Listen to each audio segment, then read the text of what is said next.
Come back around now, you hear? Follow us for more gardening tips. Come on and grow with us. So we haven't. Hi, I'm Dr. Bumblebee. Welcome to my garden school. Today we're going to be talking about pollinators.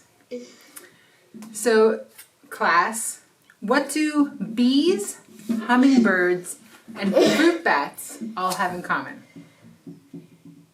They both like flowers. They all like flowers. That means they're pollinators. They're pollinators and some of a gardener's best friends. What do pollinators do? Do you know?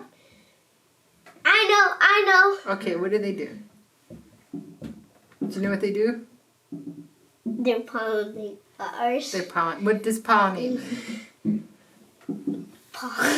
Bees get They get nectar honey. from the flowers. They get nectar from the flowers, so they move pollen from one plant's stamen to another plant's pistil. So when a bee, for example, visits a flower to collect nectar, pollen from the plant sticks to its legs, right? Mm-hmm. We see little bits of pollen stick to the legs. Yeah.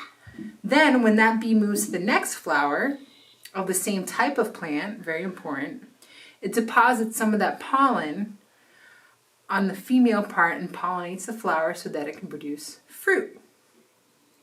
Right? So what are some of the types of fruits that we eat?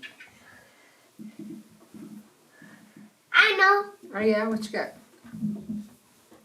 We eat fruit. What kind of fruit?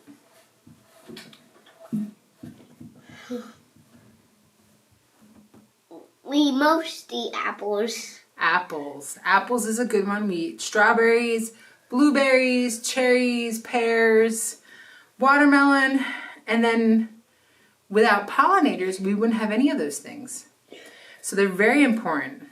And if you have to, you can hand pollinate. So if you're inside of a greenhouse or you want to just, keep the strain pure, then you can just hand pollinate and cover it up so other elements don't come in and cross-pollinate stuff. Okay. So our permaculture principle for this week is catch and store energy. In order for a garden to be sustainable, it must be able to store energy for future use. So we can't always be bringing in new stuff because that's not sustainable. Eventually we're not going to have stuff to bring in. So we have to try to produce all of our own inputs. You want to reduce the amount of inputs you need to bring in to keep your systems going. So that's basically what sustainability means. This can be done through using composting. Do we compost? We kind of. Mulch or setting up rain barrels or rain tanks. We don't really do that. We don't really do that. Not yet. Daddy's working on it. You can help by adding kitchen scraps to the compost, turning compost or adding compost to the garden, mulching plants, or helping to water the garden using rainwater. Did you know that solar panels are another way to be sustainable? Because that way we're not buying energy off the grid. We could just harvest the sun. No. No what? You didn't know that? Uh-uh. The sun, wind power, or water power are all ways to use renewable energies to power your farm or homestead. It's also, yes, sir. So, I have a question. Yes. Is there a theory bees evolved from flies? No. Bees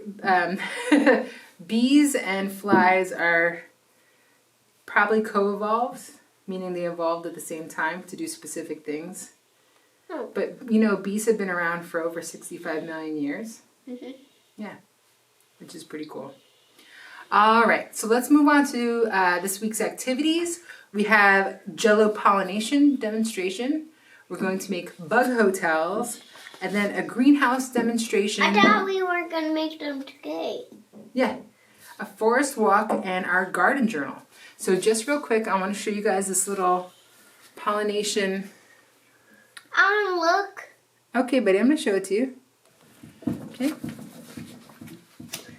Here, you can see the bee moves the pollen around.